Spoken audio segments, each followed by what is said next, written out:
Garth, Ennis, the boys. Thank you. But before we get everybody all pumped up, okay? And I am looking at you. I'm looking at you, and I'm looking at you. Okay, the boys is a very adult take on superheroes. So there may be some situations that come up that are not all ages friendly. I'm giving you guys that a heads up. As a disclaimer, Amazing Comic-Con is a family show. Love families, but I think that there are different flavors of superheroes. There are different flavors of characters. There's different flavor for stories for absolutely everybody, and that is why Garth has such a great voice in this industry. But I want to give you guys all a heads up right now, all a disclaimer right now. So if this is something that you guys do not feel comfortable with your families, you guys know your families a lot more than I do. So I'm going to trust you, you're going to trust us, and we're all going to have a great time. Okay, guys? Yeah. So who we have on the panels, we're gonna have some great visuals going on as well on the big screen. But I do want to introduce gentleman right over here. This is Mr. Ken Levin. He has worked with Garth on putting together some of the biggest Hollywood deals around, some of your favorite comic books, translating them into screen. But the biggest thing that we have here is Garth. Garth is our marquee star that is here at the amazing Las Vegas Comic-Con. We are so stoked to have him. This is going to be moderated by Mr. Bang Glibbert. You have seen him at our front doors, but he is a jack of all trades, the master of everything. But I want to thank you guys for being here. Thank you for celebrating creators. Thank you for being with the boys. Can we do that trailer right now, guys? Thanks so much. Let me say it again, Cam. I may be a superhero, but I'm also just a man who fell in love with the wrong woman. Just a man who fell for the wrong woman. Fell for the wrong woman. But out of crisis comes change. Out of crisis comes change. Really slowing me down and reconnecting with myself. I am very excited for everyone to meet the real me. There's something wrong with Homelander. There's something broken. He's lost his fucking mind. Love, mommy, daddy, and I'll move.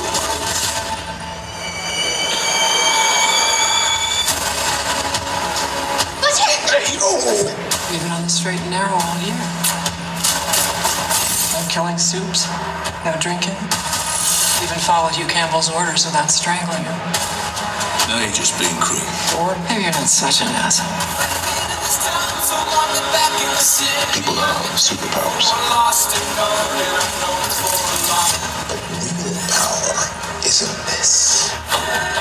It's the ability to bend the world to your will.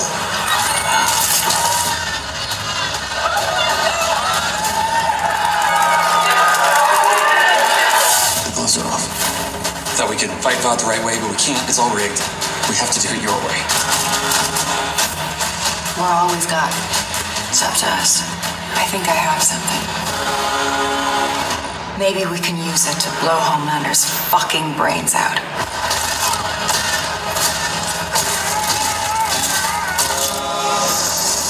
What's this? Makes you a soup for 24 hours. You're gonna need it. The whole point of what we do is that no one should have that kind of power. For once, I'll level the fucking playing field. I show people the real me. I mean, they fucking love me. Are the heroes in?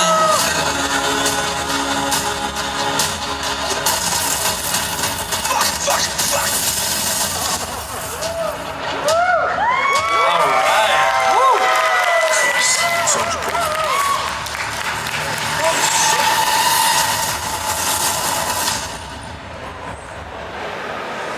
How about that? How about that?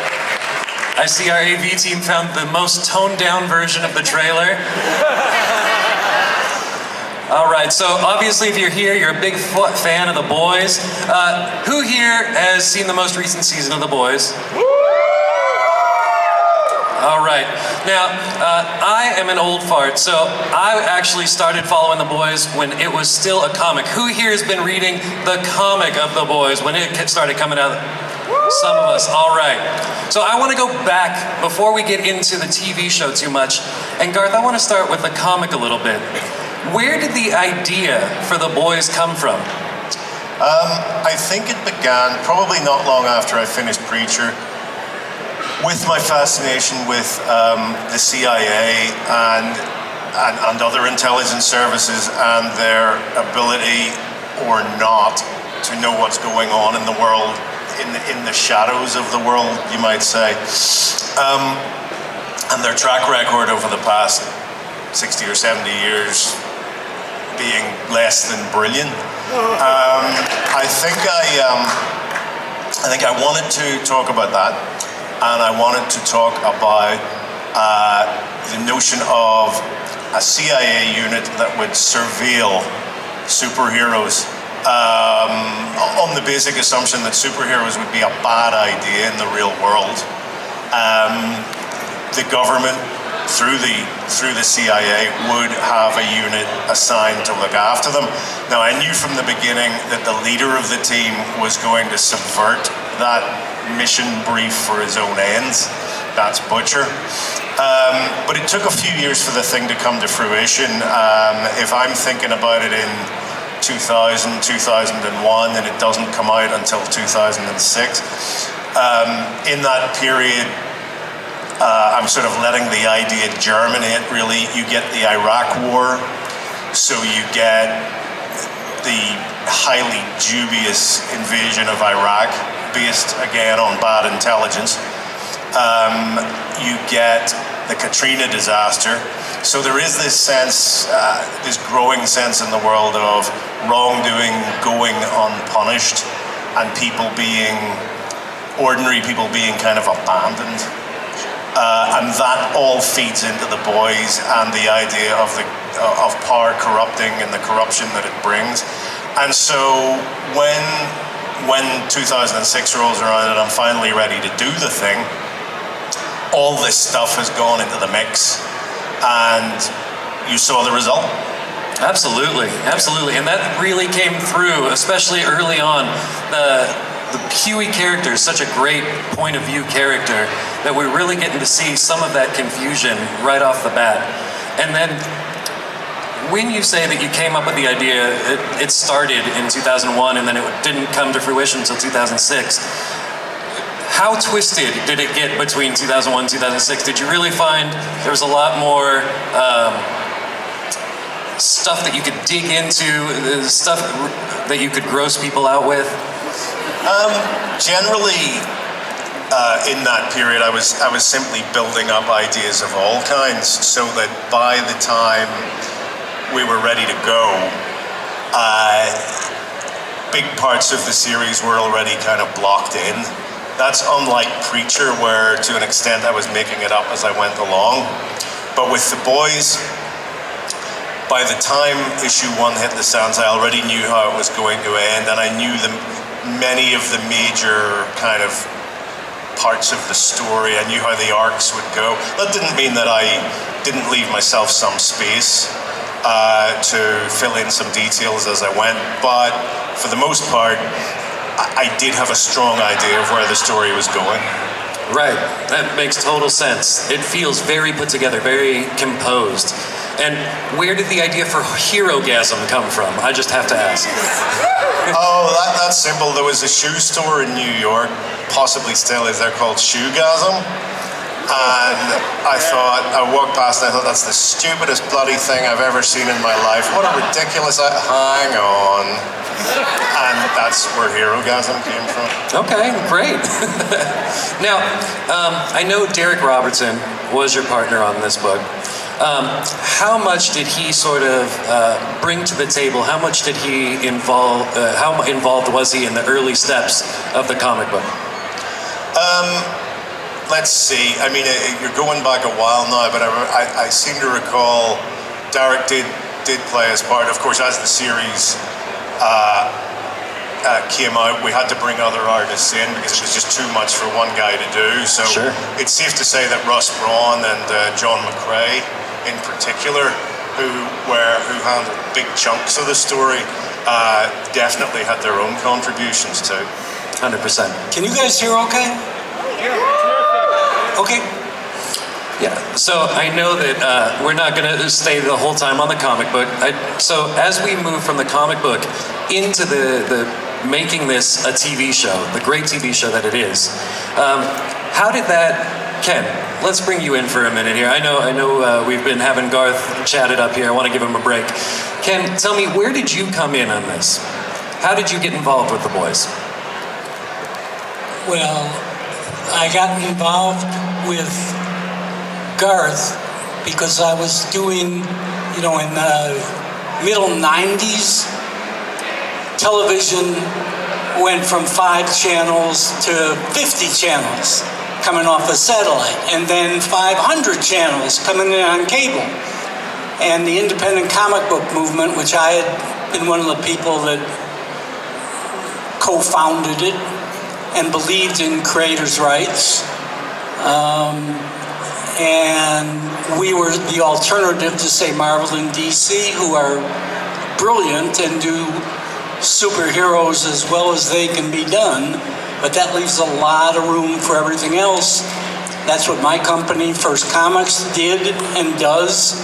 And now, when we started, there were Marvel, DC, and First Comics.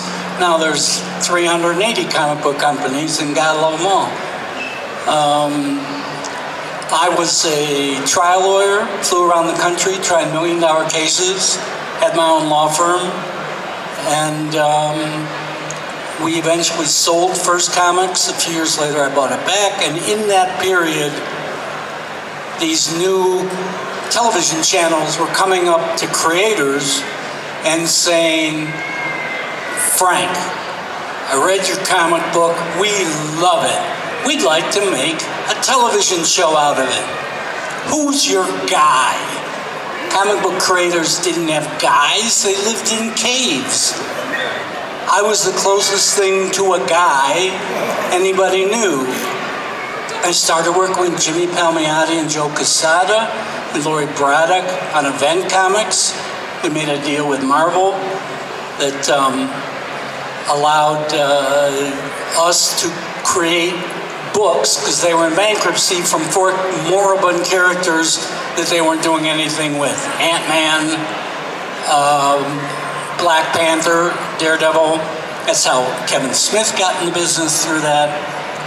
And I became producing partners with Max Allan Collins, with a brilliant graphic novel called Road to Perdition, and I did the deal for that, because trial lawyers have an ego that says we can negotiate anything as long as we know how the pieces move around the board. Jimmy asked me if I would meet Garth and work with he and Amanda on a book called The Pro, which they'd done in maybe 2000. And we got an option on that. It didn't get made. And Garth and I enjoyed working together. And Garth said, Steve Dillon, the late, great, brilliant Steve Dillon, if you haven't read Preacher, you owe it to yourself to do it. It's 90 issues, plus or minus. Steve Dillon drew every issue. He really was a co-creator of that property. I got to meet Steve. I love Steve. And they said, would you be interested in working with us on Preacher? I did. We got a movie deal. I remember Garth and I meeting with Sam Mendes, the director, and Sam said, so where would you start a movie and where would you end a movie? And Garth kind of said, he very politely said, I've got no frickin' idea, because you can't. And the same thing, then we rolled into doing The Boys. Garth called me up one day and said, I'm working on a new property. I think I've got it. He told me a little bit about it. I don't have an artist yet, but I think we can maybe do something with it. And we got a movie deal right away. We got the first script in from 2 writers. I don't remember them. And then Adam McKay, if you know Adam, was doing Will Ferrell's comedies at the time and is now an Academy Award-winning director, writer, really big time. He did a rewrite. And I remember 2 things about that script. Did you see the script? McKay's script? One is, it wasn't very good because you're taking 90 comic books and trying to compress it into 110 minutes. For instance, one example. You know the 7? You know who the 7 are? In the movie, they were the 5. Honest to God, because they didn't have enough time to introduce 7 characters, so they're 5. It just wasn't very good, and I think Adam knew it wasn't very good. And the other problem is the audience's head would have exploded every 5 minutes. So we got the movie deal. The movie didn't happen. The rights come back to us, and I start to think maybe it could be on television, maybe with Walking Dead, Breaking Bad. Maybe there's somebody in streamers that would actually put this on television, because it's brilliant. It's bloody brilliant, but it's a little rough for the average American audience. My sister, who loves me dearly, when the first episode came out, called me after 18 minutes. You know, the first time you see A-Train and Huey and what he's holding, and the phone rings, and she says, "Kenny, I love you. I dearly love you. I can't watch this." I said, "Not a problem." And now we're, after 3 seasons, our estimated audience is over 10 million, and here's the kicker, over 40% female. And God love you all, because we're happy as hell about it, but not something we expected. That's awesome. That's awesome. Thank you, Ken. So Garth, once the show becomes not a movie like Ken was saying, but actually becomes a show, what were your first thoughts when you heard Amazon? I mean, Amazon, the people that ship us stuff. To be honest with you, that kind of stuff isn't really my department. Not being involved with this show, I tend to look at it really as a way of selling books and keeping my story current, which it does in fine form. It also frees me up to work on other projects that perhaps might not be as financially lucrative, but which are enormously creatively satisfying. And that is really the way I approach the success of the show. Great. That's fantastic. Now, I note that you just said that you're not particularly involved with the show. No. Do you watch the show? Oh, yes, I watch the show. Yeah. Oh, great. Yeah. And do you feel like it's being, like it's doing justice to your work? Very much so. As I say, for me, primarily, the purpose of the show is to sell the book. That it does. Great. Tremendous. Do you guys feel like it sells the book? By the way, if you don't know, you probably do, Garth is over there back to back with our booth, and Joe Rybrand of Dynamite, the publisher, bought every possible The Boys omnibus iteration, whatever. So if you don't have the books, it's a great place to get them. And there's times tomorrow where you can get Garth to sign them. You don't know how fortunate you are, because Garth doesn't do very many conventions. You can find almost every writer at conventions easily. And once in a while, Garth says, "Sure, I'll do that." and he and Joe come to a convention. So I think you should appreciate how terrific and prolific a writer Garth Ennis is. I think he's the best in the business. Absolutely.